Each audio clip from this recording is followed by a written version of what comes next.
What Welcome up? to What Up Sports Nation, folks. Boy, do we got something special We for sure you. do. Former San Diego Charger, former New York Giant. If you don't know Pete Shaw, you folks should. Absolutely. Oh my God. Pete, how are you, sir? I'm well, thank you. I appreciate you asking. Yeah, definitely. First thing I want to say is, having met Pete at a golf tournament, you're one of the nicest people I think I've ever met. I just appreciate that you just how you talk with everybody and how you just accept everybody Yes, so amazingly, so including us. But absolutely. just watching you work a room, you're just one of the nicest guys I've met. I appreciate you. Thank you. That's very flattering. And my mama and daddy always taught me to be humble and be nice, be kind. It's easier to be nice than it is to be mean. And I've always been a leader amongst my peers. And, I am a salesperson. I'm a financial advisor. So, you got to break the ice pretty quickly. And I seem to get it done at most of these events. I do a lot of charity events. And people are there for a good time. They're not there for political, crazy, stupid stuff, They're there to have a good time. And we are ambassadors for the events. The players show up, the celebrities that show up. So we're ambassadors. I take my role seriously. And most of the time I have a great time, you know. People seem like you guys say you're appreciative of it. And I enjoy it. I have a good time. So I've met a lot of very nice people around the country. Cool. Well, I would say, so what we're doing here is we really are working with a lot of preps to get them seen. Yes, absolutely. And get them noticed, and showing the character of kids beyond just what you see as a highlight film on things for these kids. Yeah. Becoming, college or even pros. And Okay. so we interview you, like we just interviewed Jeff Garcia, and we're interviewing you and some of the pros. We want to talk a little bit about your career, but we also want to talk about the mindset that you went through to get there. Okay. Cool. And I think that's really important for some of these kids to watch, and some of these coaches as well. Mm-hmm. I agree. So let's talk a little about your career in the NFL. Hold on. We got to start at Northwestern. Oh, he was a we'll get to that. We're going to get to Northwestern, but I think it bends into some mindset, because Pete was a safety for the Chargers, starter as a Charger, and what a blessed opportunity that you had. And then you ended up in New York, right? And so it was a little bit, you had a battle there, and then you became a punt returner, which wasn't your dream. No. Although you did win some games for the Giants being a punt returner, right? But you had to deal with some adversity. And I think the kids are mostly importantly is how, even at a high level, did you deal with some of the adversity that you dealt with? Well, it depends on what adversity it is, but most of them, when dealing with adversity, I put it in the hands of the Lord first, ask for that help. And then I call on my upbringing. I call up on my mom and my dad and my wits and my ancestors and my experience. I grew up in Newark, New Jersey. Not an easy place to grow up. Okay, good place to be from. Okay, and so I learned a lot. I grew up, I was a latchkey kid. Me and my brother, growing up, both parents had to work. So, you get street smart pretty very quickly. So, and you have to deal with a lot of crap, especially in the inner city. In a city like Newark. And so, I was always a bright kid from the time I was first grade, kindergarten, first grade. The teachers were telling my mom, "You must send me to college." My legal name is Kenneth, as you guys know, right? So, and my teachers used to always tell my mom at the teacher-parent outings, you must send Kenneth to college, must send him to college. So I had some innate smarts. My mom and dad neither graduated from high school because they had to work. They really grew up in the South. They both worked in factories, moved up into up north to New York. My brother, if you guys don't know, is a world-renowned jazz trumpeter named Woody Shaw, who was an absolute genius. He could hear something one time and play it back note for note, because he had retinitis pigmentosa. And so what the Lord took away from him is his in vision, he gave him in hearing and in talent, because the guy was phenomenal. So to address your question of how did I deal with adversity was a lot of different hands on my shoulders, teachers, people at the Boys and Girls Clubs, the directors, the coaches, just the whole community. Like they say, it takes a village to raise a kid, that's what I had. I was fortunate to have my mom and dad, plus teachers and coaches and guys that worked at the Boys and Girls Club and, the community. So then I'm going to jump back into like your high school days, right? Because you had wins, a lot of wins, which took you on to Northwestern. But let's talk about how you celebrate wins, why that's important to celebrate those wins, because that's one of the 5 keys to success is celebrating wins. And yeah, go ahead. No, my whole thing is that's why we play the game. That's why you play the game, is to win. And winning builds character. So does losing can, if taught correctly, can build character. But you have to teach it properly. And you don't want to do it a whole lot. I did it way too much. At Northwestern, I did it way too much. But I was undefeated in my last year of high school. Okay. And we were state champs. 4 of us went Division I. All 3 running backs went Division I. I could have gone to Notre Dame. I could have gone to Ohio State. I could have gone to Nebraska. Several schools that, big names, Penn State, schools like that. They recruited me. Could have gone to Ivy League schools, obviously, because I had the grades. But I wanted something. I wanted to play big time football, and I wanted Ivy League education. And it came down to Nebraska and Northwestern, actually, because Nebraska were national champs that year. Yeah, Tom Osborne. Right. I mean, Yeah, right. Tom I was when he took over, right, for Bill Devaney. So there were a couple of guys there from New Jersey. I don't know if you remember Rich Glover, who was the Outland Trophy winner. He was in New Jersey, and a guy named Darryl White was an offensive tackle, was an All-American that year. They kind of like sandwiched Newark. One went to East Orange High School, the other one went to Jersey City. So I went out there, but it was Lincoln, Nebraska.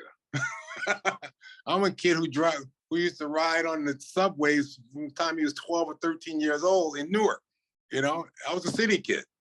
So Chicago, Lincoln, right? Yeah. So, and Northwestern's a great school, 6,500 students, 10% of the population was African American. You're not gonna get that in Lincoln, Nebraska. And then I was in a big city, like I said. So it all appealed to me, and I could play early. I started the 3rd game of my freshman year. Against Michigan, Notre Dame. I'm sorry. So we played. No, I'm sorry. We played Michigan, Notre Dame, and Pitt.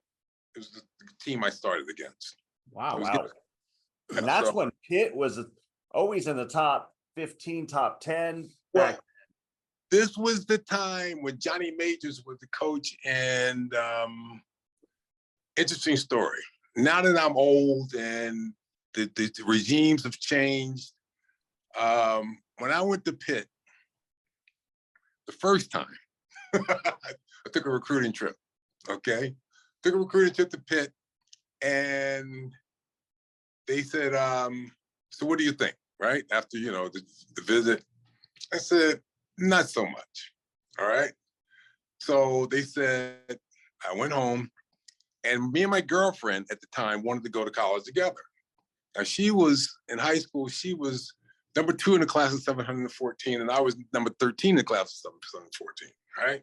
Wow. So we came there anywhere, right? So obviously had the grades, and she met the financial requirements to get 8 and whatnot. So they offered her So she got accepted at Northwestern, as did I.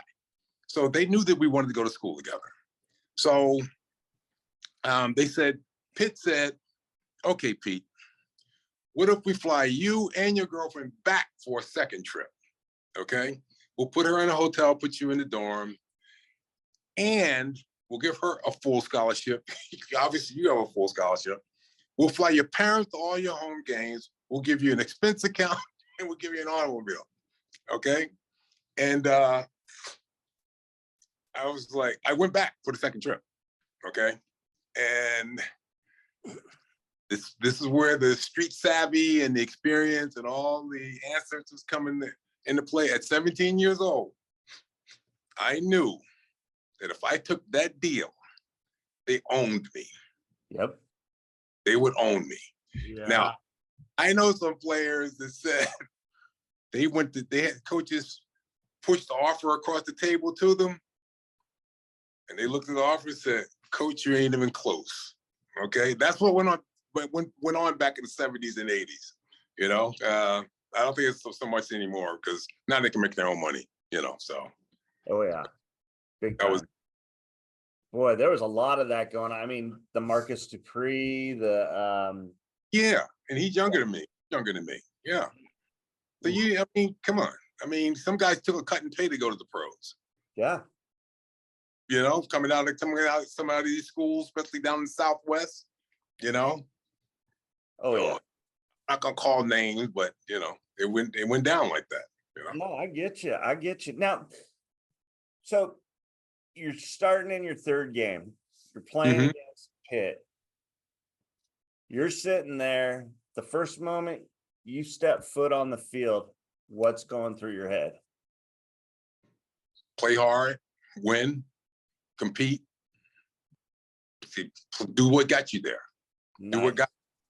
I worked hard. I knew I was talented. I knew I belonged there.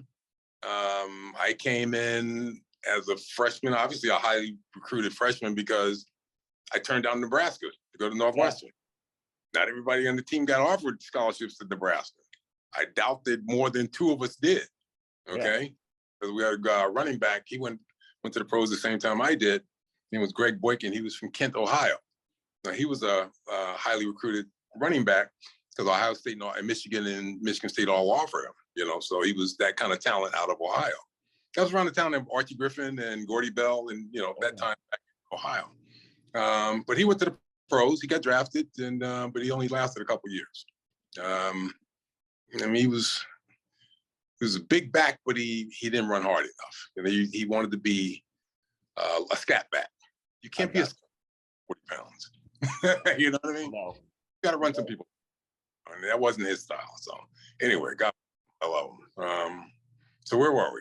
I have a few questions that I want to roll through. Perfect. So let me ask. Go. I'm just messing with you. So from that first step on the college field, going to the pros, how much faster was the game for you, and how long did it take you to transition into the pro game?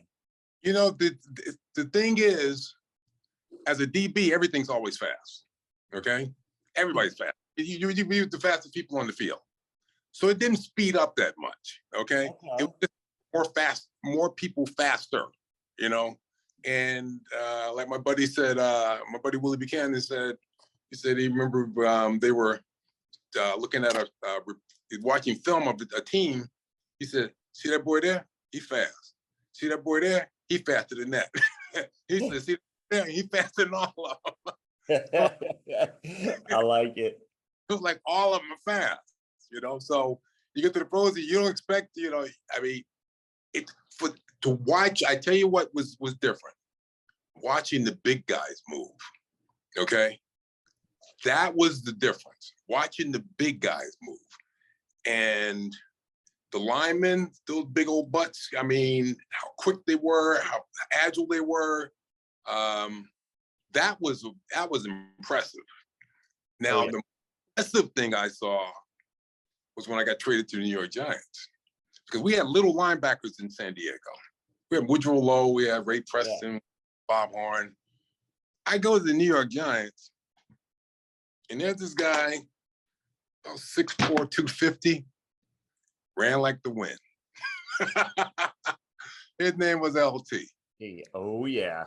I watched him, and my jaw dropped. I mean, I had been in the AFC West 5 years. Saw some really good linebackers at the Raiders and the Chiefs and the Broncos. When I saw this kid play, I said, "Holy mackerel!" I mean, this is special. This is different.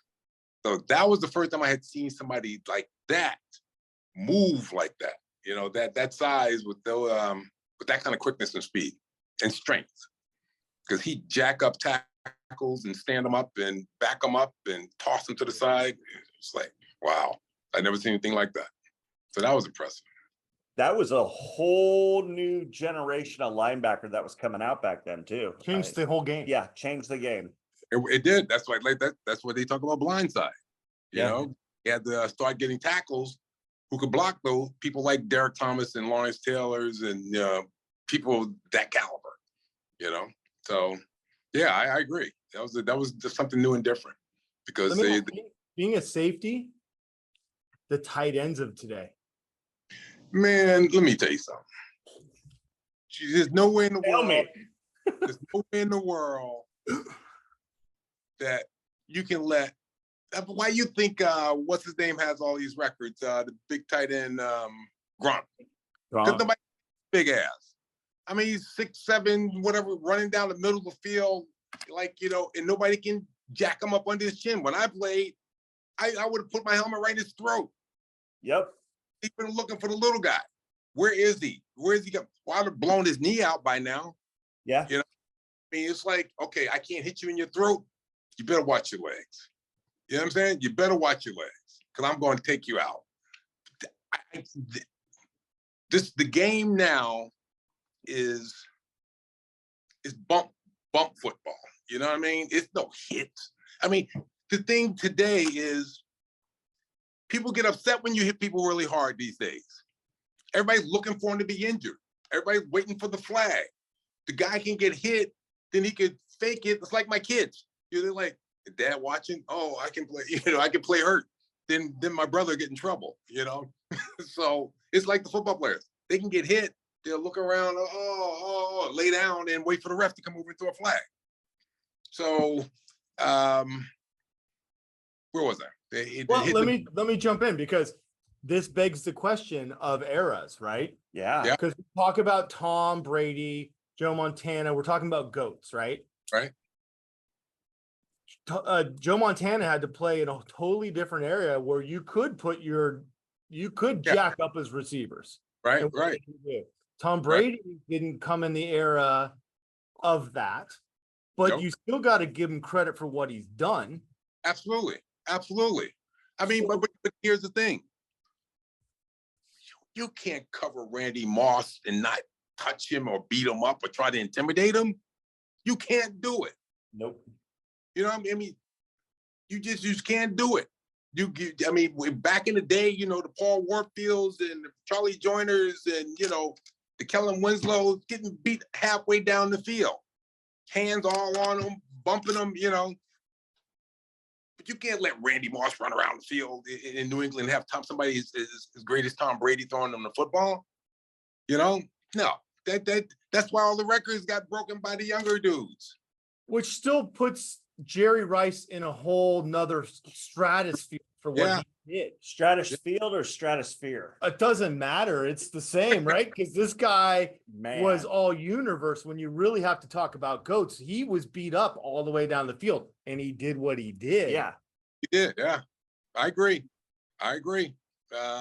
He's the GOAT. Everybody says it. Yeah.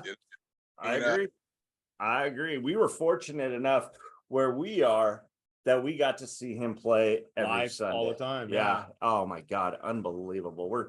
Not only that, but we're Niner fans too. Sorry. I assume that. Yeah. I got some wide receivers, some good pass catching. Dan Fouts, Kellen Winslow, Charlie Joyner, John Jefferson, Wes Chandler. You kidding me? Still the greatest playoff game, Miami, San Diego. Miami. Epic Oh game. my God. And the only one that I think might gotten close. What was that one last year?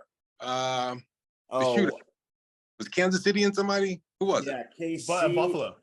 Kansas City and Buffalo, where they scored like 87 times in 2 minutes. Right. Wow. Yeah, I'm a Charger fan too, because I had a little brush with them. Yeah.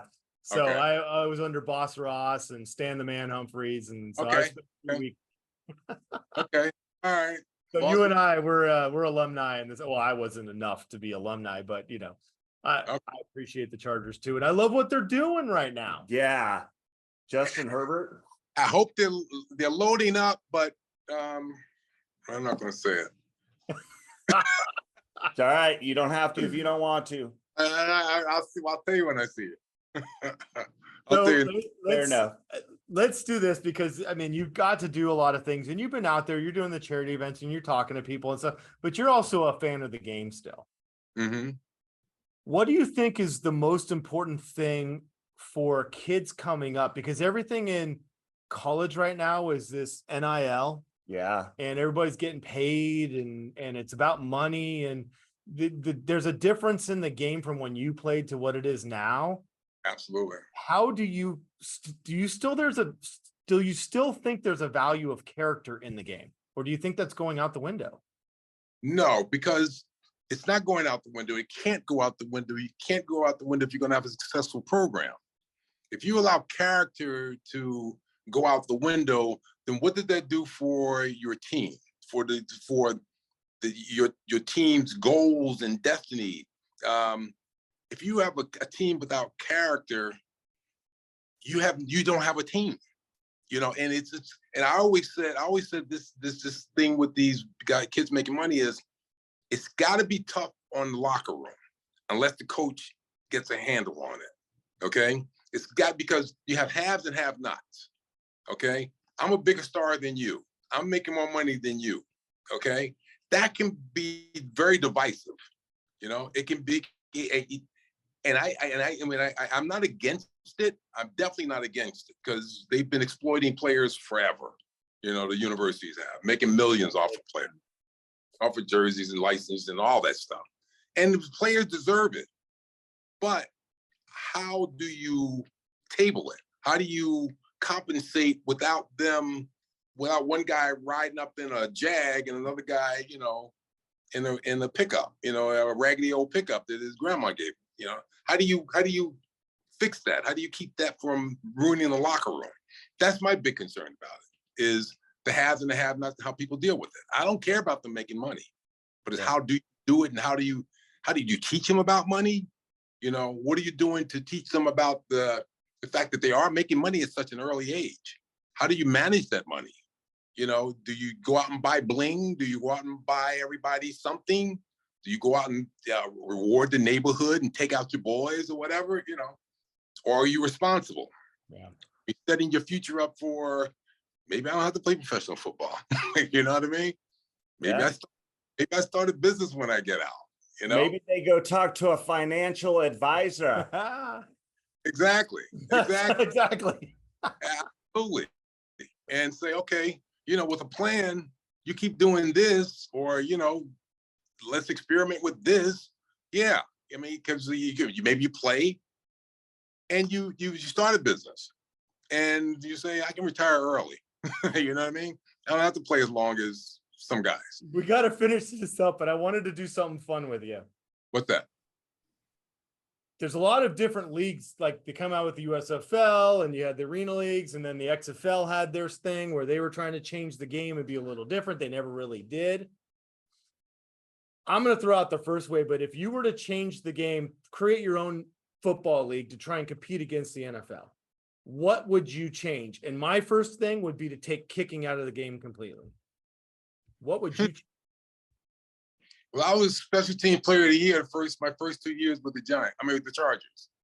So that would have kind of limited my opportunity to make a football team. True. Because, I started my second year. I started at safety my second year, but the first 2 years I was special team player of the year. So taking the kicking game out is kind of dear to my heart. It's you. Okay. Yeah, to me. That's So why how would you change the game?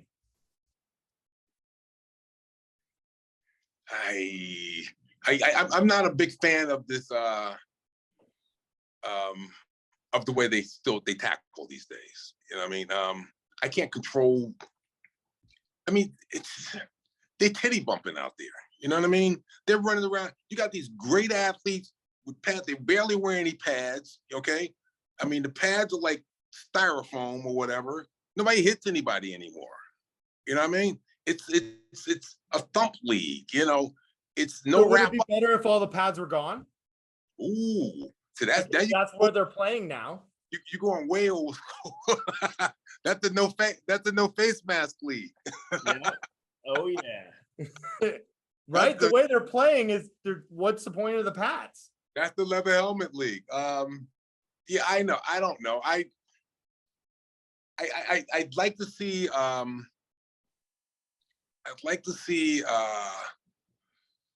like the open game, but I'd like to see him be able to tackle. You know, this thumping, the shoulder blocking, this, you know, I used to put my face between the numbers or in the, you know, I want to see that again. I want to see everybody not cringe when somebody gets hit. It's like, yeah, man, that's what it's about. Intimidation part of the game. Yeah, you got to go back to the old NFL film, Steve Sable, the greatest hits. You don't have those films anymore. There's no intimidation. Autumn Wind was a Raider, you know, that whole thing, you know. Exactly. There's no intimidation was a factor. Yeah. You bust somebody in their mouth and say, all right, it's going to be like that all day. They're like, yeah, maybe I want to play with myself. So Ray Lewis was the last of that kind, wasn't he? Probably. Yeah. Ray was about it. Yeah. Man. Well, Pete, I wish I could go all day with Pete. I mean, so much. It's been a pleasure. It's a pleasure that I got to meet you. It's a pleasure that you came on the show. I hope to run a meetup with you again sometime because you are a class act, and I just appreciate it. Yeah, definitely. I'm glad we made it work. Yes. All right. Oh God, yeah. Right on. What up? Absolutely. From all of us here at What Up Sports Nation, y'all have a great day and a better tomorrow. Thank you, Pete.